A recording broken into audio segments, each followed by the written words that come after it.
अस्सलामुअलैकुम। आप देख रहे हैं के न्यूज HD। में हूं हारिस अली शाह गिलानी। चलते हैं आज की अहम खबरों की तरफ। ताज़ा तरीन खबरों से बाखबर रहने के लिए हमारा चैनल सब्सक्राइब कीजिए। रुक करेंगे खानेवाल का, जहां से रिपोर्ट कर रहे हैं हमारे नुमाइंदे Sajid Mahmood Malik. District bar association Khanewal के इलेक्शन, महर इफ्तिखार अहमद सदर फ़खर हयात बलोच जनरल सेक्रेटरी मुंतखब हुए। तहसील के मुताबिक डिस्ट्रिक्ट बार एसोसिएशन खानेवाल के इलेक्शन में महर इफ्तिखार 369 वोट लेकर सदर बन गए, जबकि इनके मद्दे मुकाबिल मोहम्मद रफीक मलाना ने 308 वोट हासिल किए। इफ्तिखार 61 वोट के मार्जिन से जीते। दूसरी तरफ जनरल सेक्रेटरी की सीट पर फ़खर हयात बलोच ने अपने हरीफ मोहम्मद साजिद नोनारी को 64 वोटों की बढ़तरी से हराया।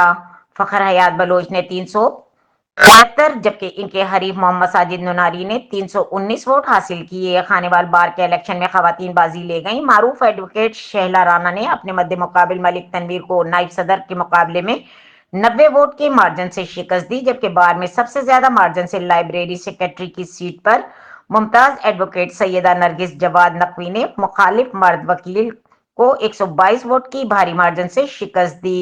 पोलिंग के दौरान सिक्योरिटी के सख्त इंतजाम किए गए थे।